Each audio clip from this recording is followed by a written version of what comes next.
Hoy en la Suprema Corte. Comunicado número 90/2026. Ciudad de México, 10 de junio de 2026. La Suprema Corte valida penas por feminicidio, protege el interés superior de la niñez en procedimientos relacionados con inmuebles y fortalece la certeza jurídica en materia penal y mercantil. Se validan las penas impuestas al delito de feminicidio en Oaxaca. La Suprema Corte de Justicia de la Nación, SCJN, resolvió que las penas contempladas para el delito de feminicidio previsto y sancionado por los artículos 411, fracción tercera, y 412 del Código Penal para el Estado Libre y Soberano de Oaxaca, son compatibles con los principios de proporcionalidad de las penas y reinserción social. El asunto derivó de un juicio promovido por una persona condenada por el delito de feminicidio agravado, quien cuestionó la constitucionalidad de la pena impuesta, al considerar que una sanción superior a 60 años de prisión equivalía, en los hechos, a una condena perpetua. La Suprema Corte sostuvo que el feminicidio constituye una manifestación extrema de violencia de género que afecta no solo el derecho a la vida de las mujeres, sino también su dignidad, igualdad y derecho a vivir libres de violencia. Por ello, reconoció que las personas legisladoras cuentan con un amplio margen para diseñar respuestas penales acordes con la gravedad del hecho. Asimismo, precisó que el principio de reinserción social no exige que todas las penas privativas de libertad sean de corta duración, sino que lo constitucionalmente relevante es que el sistema penitenciario garantice el respeto a los derechos humanos y permita el acceso a los beneficios previstos en la legislación aplicable, siempre que se satisfagan los requisitos legales correspondientes.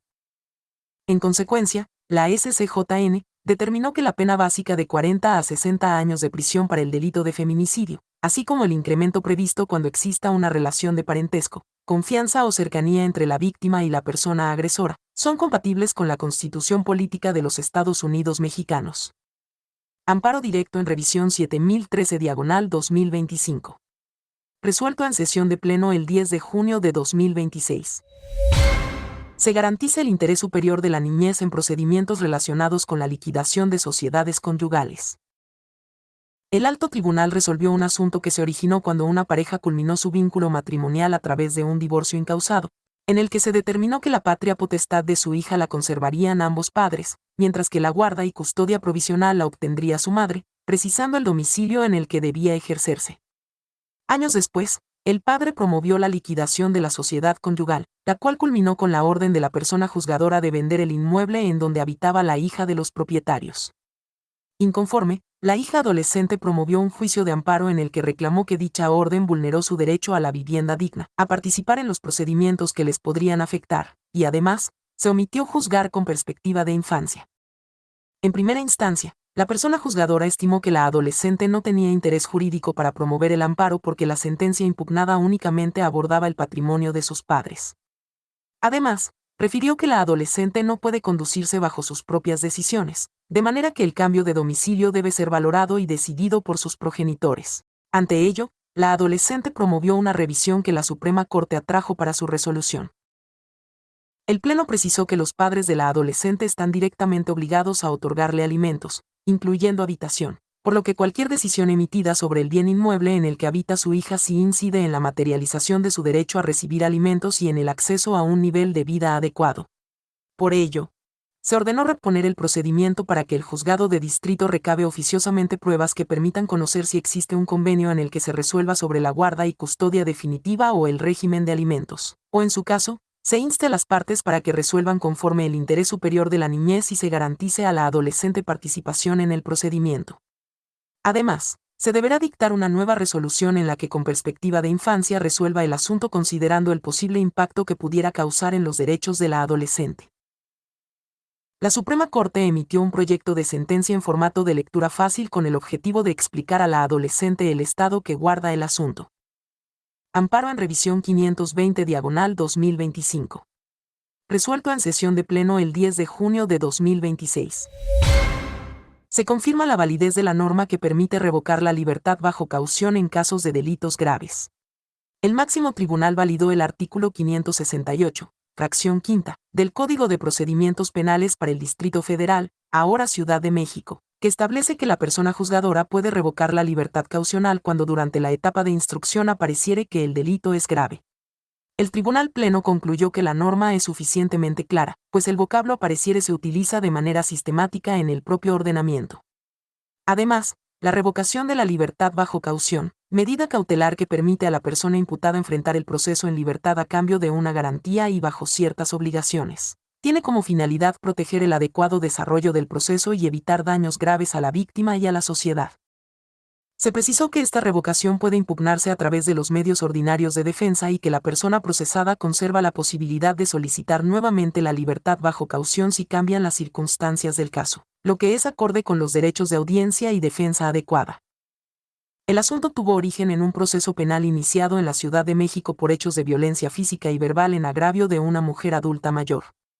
En ese procedimiento, el imputado obtuvo inicialmente su libertad bajo caución porque la Sala Penal calificó provisionalmente las lesiones como no graves, pero durante la instrucción un dictamen pericial posterior concluyó que una de las heridas era de las que ponen en peligro la vida, lo que llevó a la persona juzgadora a considerar el delito como grave.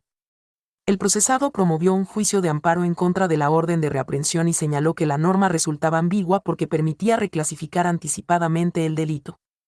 Sin embargo, en primera instancia se negó el amparo, decisión que fue confirmada por la Suprema Corte. Amparo en revisión 466/2023. Resuelto en sesión de pleno el 10 de junio de 2026. Se determina que la reparación mínima por muerte derivada de un delito puede calcularse con base en la UMA. El Pleno resolvió que el artículo 47 del Código Penal para el Distrito Federal, ahora Ciudad de México, que establece un parámetro mínimo para la reparación del daño en delitos que afectan la vida o la integridad corporal, es constitucional cuando la indemnización por muerte se calcula con base en la unidad de medida y actualización, UMA. El Alto Tribunal sostuvo que el artículo 123, apartado A, fracción sexta, de la Constitución Política de los Estados Unidos Mexicanos establece la prohibición para utilizar el salario mínimo como índice, unidad, base, medida o referencia para fines ajenos a su naturaleza, por lo que es correcto que la indemnización mínima por muerte se calcule con base en la UMA vigente al momento de los hechos. Con relación a ello, la Suprema Corte precisó que dicho mecanismo es acorde con el derecho a la reparación integral, porque establece únicamente un piso mínimo indemnizatorio. Esto significa que garantiza una compensación automática e inmediata para las víctimas indirectas, pero no impide que puedan acreditar y obtener montos adicionales por otros daños patrimoniales o morales. El asunto tuvo origen en un accidente de tránsito en el que una patrulla impactó a una motocicleta en la que viajaban dos personas. Como consecuencia, una de ellas perdió la vida y otra resultó lesionada.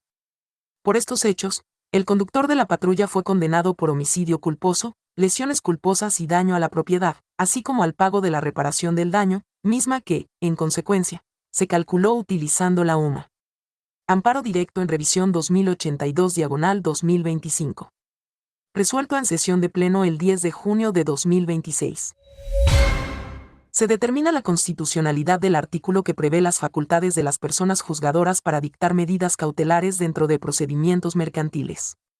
El máximo tribunal validó el artículo 1478 del Código de Comercio, que establece que las personas juzgadoras gozan de discrecionalidad en la adopción de medidas cautelares provisionales en los diversos procedimientos.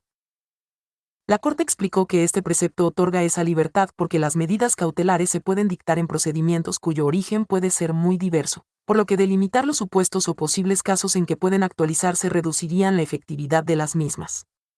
Además, esa discrecionalidad no autoriza a que las medidas se dicten con insuficiente fundamentación y motivación, sino que exigen proporcionalidad, racionalidad y justificación, máxime que tales medidas están sujetas a revisión o modificación hasta que se dicte la resolución definitiva.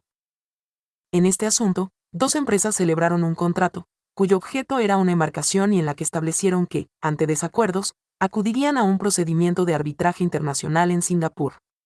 De forma posterior, ante la falta de pago de una de las empresas se inició el procedimiento y se solicitó en México la emisión de providencias precautorias en contra de la otra empresa, consistentes en retención de la embarcación objeto del contrato, así como la intervención, inmovilización, congelamiento o bloqueo de las cuentas bancarias a nombre de la empresa.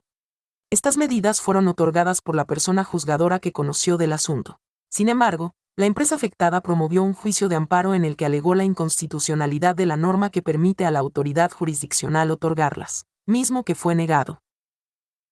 Amparo en revisión 557/2025. resuelto en sesión de pleno el 10 de junio de 2026. Documento con fines de divulgación. Las sentencias son la única versión oficial. Audio generado con inteligencia artificial. Hoy en la Suprema Corte.